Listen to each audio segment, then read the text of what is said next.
မှာတော်တော်များများလာမေးရတဲ့သူတွေရှိတယ်အမကိုအားကြတယ်အမလိုမျိုးဖြစ်ချင်တယ်ပေါ့နော်ဆိုတော့လူအများစုမြင်တတ်ကြတဲ့အရာအခုလက်ရှိညိုရရှိပိုင်ဆိုင်နေတဲ့အရာကိုပဲမြင်ပြီးတော့အားကြတယ်သူတို့လည်းလှုပ်ချင်တယ်လွယ်လေးရမယ်လို့ထင်တတ်ကြတယ်တကယ်တော့ကောင်းမွန်တဲ့အရာမှန်သမျှဘယ်တော့မှလွယ်ကူကူမရဘူးညိုတို့ပေးဆက်ရမယ့်အရာ၃ခုရှိတယ်အဲ့ဒါပါလဲဆိုတော့အချိန်ပေးနိုင်သလားဒါမှမဟုတ်ရင်စူးစမ်းအားထုတ်မှုလို့ပြောတယ်ကိုယ့်ရဲ့အင်အားစိုက်ထုတ်မှုပေးနိုင်သလားဒါမှမဟုတ်ရင်ငွေကြေးပေးနိုင်သလားအဲ့ဒီ၃ခုတည်းကအနည်းဆုံးတစ်ခုတော့ညိုတို့ပေးနိုင်ရပါလိမ့်မယ်ဥပမာအနေနဲ့ကိုဖြစ်ချင်တဲ့အရာဖြစ်ဖို့ရန်အတွက်တချို့ကသင်တန်းတွေမတက်နိုင်ဘူးဆိုရင်ကိုယ်တိုင်စူးစမ်းအားထုတ်မှုနဲ့အချိန်ပေးရလိမ့်မယ်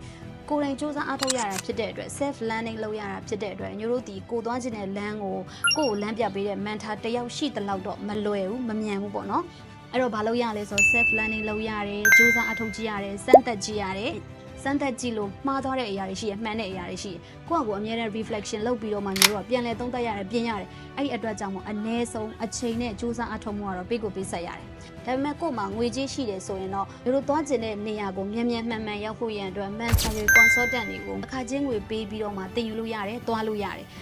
ဆိုတော့ဒီဗီဒီယိုကြည့်နေတဲ့သူကကိုသွားကျင်တဲ့နေရာကိုသွားဖို့ရောက်နိုင်ဖို့ရန်အတွက်ဆိုရင်တို့အရှိမပြောခဲ့သလိုပဲအချိန်ပေးမလားငွေပေးမလားအင်အားစိုက်ထုတ်မှုပေးမလားအဲ့ဒီအရာတွေကတစ်ခုမှမပေးဘဲနဲ့တော့မျိုးတို့မရနိုင်ပါဘူးလွယ်လေးရတဲ့အရာပဲရမှမရှိပါဘူးเนาะဆိုတော့ဒီဗီဒီယိုကြည့်နေတဲ့သူကိုယ်တိုင်ကဘာတွေပေးဆက်နေပြီလဲညိုကိုယ်တိုင်ကတော့စလုပ်တဲ့အချိန်မှာငွေကြေးအများကြီးမသုံးနိုင်တဲ့အတွက်ကြောင့်ကိုယ့်ရဲ့စူးစမ်းအားထုတ်မှုနဲ့အချိန်ပေးပြီးတော့တိစောက်ခဲ့ရပါတယ်